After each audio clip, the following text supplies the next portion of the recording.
Hey everyone, it's Desiree, and I am very excited to be here again to be a guest designer for Spellbinders, featuring the Gilded Age Glimmer collection by Becca Feeken.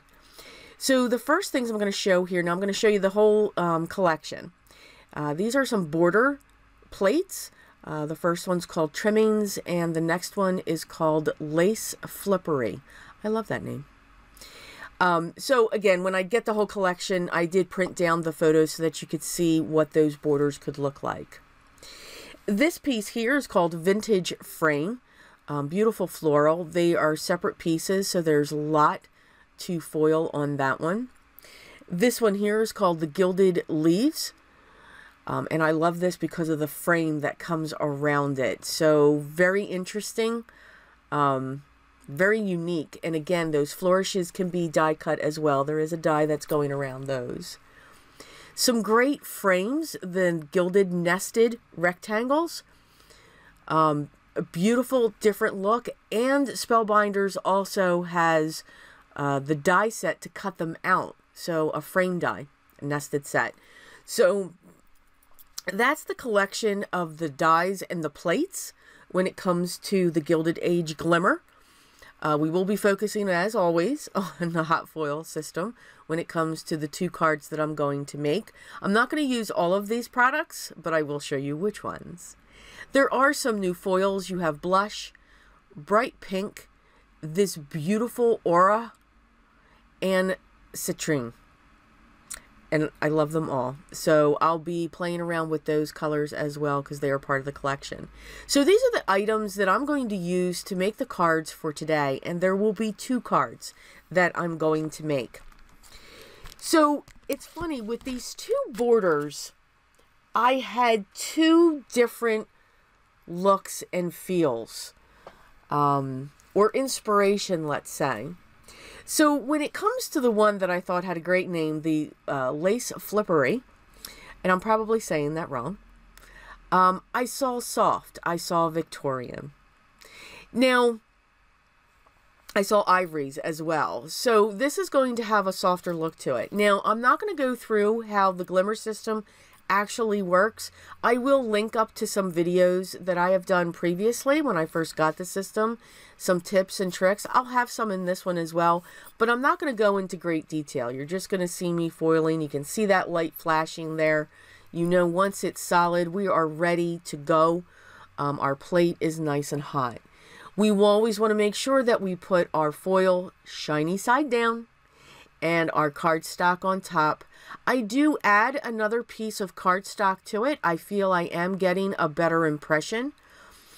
I also like to remember to pull my plate out of the holder, then put the foil down, then put the cardstocks down, and then I add the thin shim and the spacer pad.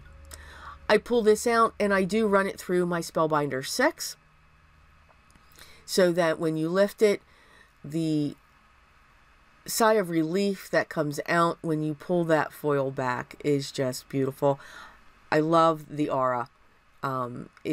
It's just a beautiful foil. I could not stop using it. So I'm going to take care of all of the foiling now in the beginning. So you're going to see me constantly pulling this back. Once I was done, I just place it back into the cradle so that it could continue to heat up. So now I'm going to be foiling the frame. So I did want to use the nested frames. And I'm using blush for this one.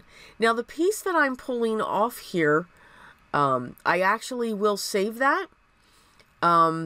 It's got a big section, so I'll just cut around it. So I save all of my scraps when it comes to these foils because they are unique. They are specific to this machine. And I'm okay with that, but trust me, there are some small pieces that you may want to foil, and you'll be able to.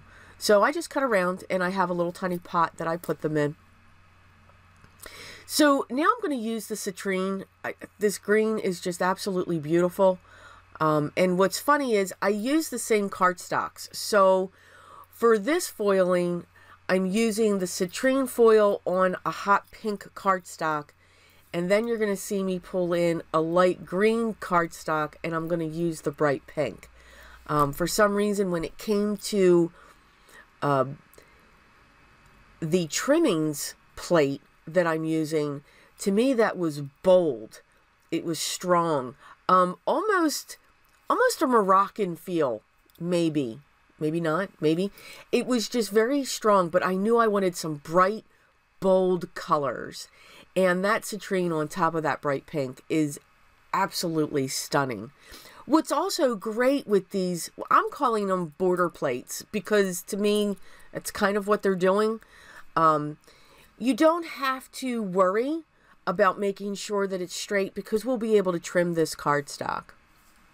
So here you can see I've got my light green coming in, and I'm going to use one of the smaller nested plates. But this time again, I'm going to be pulling in this beautiful bright pink. So I thought the colors matched really well going back and forth. While I'm doing this, I'm thinking, okay, so what should my background be? What should it, what could it possibly be? It was very easy once I got these two all foiled, layered, and ready to go. So wait till you see. So I always do like to cut my foils down. Before, I got very generous with my portions of cutting my foils. I've learned to measure a little bit more, learned to cut it down a little bit more. I am getting better results. Again, I like to pull the plate out first. I like to place my foil down. And then when I place my cardstock that I'm foiling, I like to push that down a little bit as well. For some reason, I just feel that when I just push a little bit, that heat starts transferring and kind of holds it in place. It could be just me. I know you're also seeing, look at that beautiful color on there. It's awesome. And it got a little carried away. It's okay. We'll be able to fix that. Now, I know you're also seeing me picking up my plates with my fingers. The system does come with the magnetic tweezers.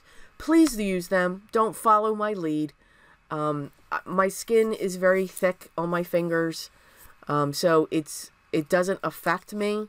It may you. They are hot, but please. So don't do what I do. I'm sorry, I'm showing you the wrong thing. So again, don't do what I'm doing. Just use the magnetic tweezers. They work very well. So now I'm going to trim my pieces. I used the dies for the Gilded Nested because the dies will match perfectly and they give a great border around it. And again, because these are straight lines, I'm able to just put these in my paper trimmer and just trim down the edge so that I could have that straight line. I wasn't quite sure what these borders were going to look like, especially on the bright and bold ones. I just knew that I needed to cut them down. When it comes to the softer, the Victorian one, I kind of already had an idea of where I was going to go with that, what I was going to add. So the soft and the Victorian actually went quicker. I'm then going to pull in my long shears and I'm just going to trim off the edges just to make them even. I do want these to be rectangle strips. I don't want them to have any curves on them. These are all angles that I'm going for. So you can see that panel is just going to sit right across that nested frame. The sentiment's going to sit on top of that. Now, of course, I'm stamping this off camera because I don't realize that I'm off camera. Just saying. I'm going to use my paper trimmer so that I can make this a narrow border. And I actually got that straight, which really surprises me. It's time. I do that as I'm rubbing against the papers because I need to change my blade. My blade is very dull. And I just haven't changed it yet.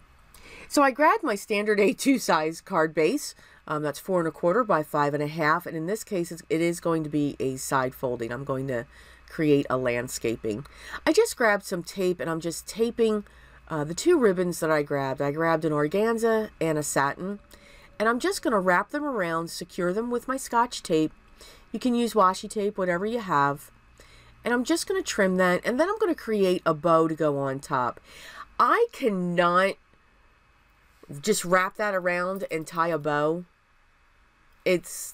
It's horrible. So I always wrap it and then I create a separate bow and then use glue dots to put it on top. You know, I struggle with that and I'm okay with it. It's just easier for me.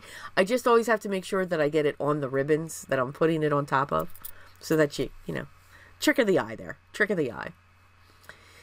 So once I have the glue dots in place, I'm going to set this down. I like using multiple layers of ribbons or twine when I'm creating a bow. I think it adds more dimension and look. I'm okay with the tails being as long as they are and flying kind of all over. I'm going to add some fun foam to the back using my liquid glue, and then I'm going to adhere that right onto the nested frame panel. And you can see I have a white card base, but my colors are very Victorian. So the white is going to kind of frame it. I like the look of white and ivory. It is very different, but it actually accents each other. I'm going to center this right on my panel. Sorry about that. And then I'm going to trim down my sentiment, and I'm just going to put that on top of the panel that I raised.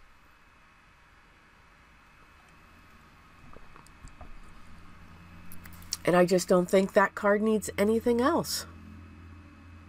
I think it has the perfect touches. So for our next card, we've got a lot of bold going on here, some beautiful bright colors. So this is how we're going to cover up the error that I made. I'm just going to put some glue down the side, and this thin strip, I'm just going to cover it right up. No one will ever know that that mistake is there. I am going to trim around this using my shears just to make it even. I do like the size of this nested plate. It reminds me of a journal card. So that will be awesome. And just by taking these two and flipping it, I have the borders on each side. So the color I went with was blue. I think the blue as a card base has a beautiful statement and makes these colors pop even more. So I'm going to set the large one down on the left-hand side, very close to the edge. Probably about 1/8 of an inch away from that edge. And this card will have the same distance from the edge as well, but it will be overlapping. I am going to take that panel and I'm going to prop it up using some fun foam, just so that I can have some dimension. And of course, I forgot to stamp my sentiment, but that's okay because of the fun foam. I've got an excellent base to stamp my image. And this one simply states, "For being my friend." So two very different looks. Now, when it comes to the bright one, I did want to add, again, to me, it just had like a Moroccan vibrant feel to it. I don't know. So I am going to add some glue, and I'm going to have some fun with some gems. And I'm using my Pretty Pink Posh Ivory Gems. And I like these packs because there's all kinds of different sizes. So I got to play with the different sizes. I'll show you a few. I won't show you them all because I did have a lot of fun. And there was a lot of flipping of the gems. So here is our card. That is our bright and bold. And our soft and quiet, let's say. Well, I do hope you enjoy our projects today, and I hope you'll continue to give the Glimmer system a try. This is a wonderful collection. I know I showed you other pieces, and trust me, you will be seeing them throughout this month. So I do hope that you will check them out. The products that I used in today's video here will be linked down below. Please, also, if you have any questions, leave those down below, and I will get back to you as soon as I can. Please take the time, if you haven't already, check out Spellbinders, their blog, their website, and also their YouTube channel. They have some wonderful videos to inspire in your creations. Again, thank you so much for stopping by and watching my video. If you haven't already, I would love for you to subscribe and make sure you hit the thumbs up if you did like this video. Make sure to tune in for the next. You have to see those other products. Here are a few other videos I thought you might like. Remember everyone, take care and always be creative.